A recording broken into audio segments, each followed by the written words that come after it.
Israel और Hezbollah के बीच तनाव लगातार बढ़ रहा है। रविवार यानी 25 अगस्त को दोनों के बीच ये तनाव और भी बढ़ गया, क्योंकि दोनों पक्षों ने एक दूसरे पर रॉकेट और ड्रोन से हमला किया। ये तनाव पूरे मिडिल ईस्ट के लिए भी खतरनाक होता जा रहा है।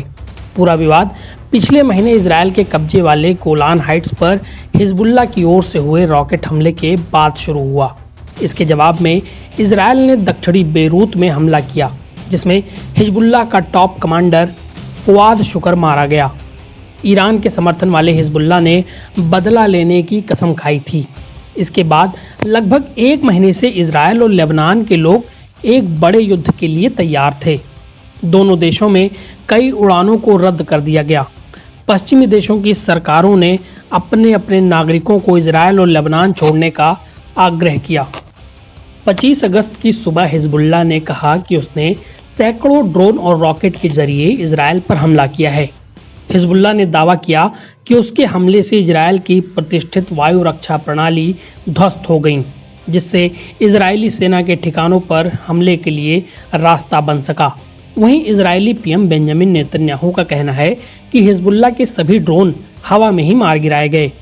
इजरायली अधिकारियों ने कहा कि उसने हमलों को रोकने के लिए रात भर हिजबुल्लाह के ठिकानों पर अटैक किया। इजरायल के मुताबिक लेबनान में कई रॉकेट लॉन्चर निशाना बनाए गए। इजरायल और हमास के बीच कई महीनों से युद्ध चल रहा है। तभी से लेबनान का हिजबुल्लाह भी रॉकेट इजरायल पर दाग रहा है।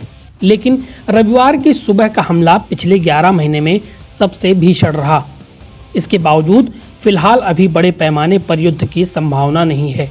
इजरायल ने सबसे उत्तरी इलाके में सुरक्षा प्रतिबंध हटा दिए। वहीं हिजबुल्लाह ने कहा है कि उसने इजरायल पर आज के हमले को फिलहाल खत्म कर दिया है। यह इस बात का संकेत है कि लेबनान और इजरायल की सीमा पर कम तीव्रता वाला संघर्ष फिर शुरू होगा।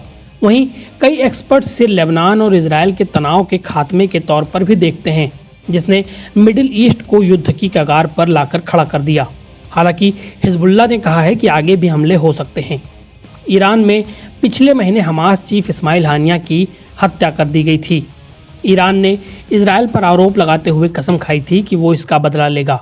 पश्चिमी और इजरायली खुफिया अधिकारी, राजनयिक और विश्लेषक यह पता लगाने में लगे हैं कि ईरान और हिजबुल्लाह की ओर से जवाबी कार्रवाई आखिर कैसी होगी। हिजबुल्लाह बार बार चेतावनी देता रहा है कि बेरूत में इजरायल के किसी भी हमले का कड़ा जवाब दिया जाएगा। रविवार के संघर्ष के बाद फिलहाल मिडिल ईस्ट में एक बड़े पैमाने पर युद्ध का खतरा काफ़ी कम है, लेकिन ईरान की ओर से लगातार धमकी देती जाती रही है। वहीं एक्सपर्ट्स कहते हैं कि जब तक गाजा का युद्ध चलता रहेगा, तब तक मिडिल ईस्ट बारूद के ढेर पर बैठा रहेगा। एनबीटी ऑनलाइन की रिपोर्ट।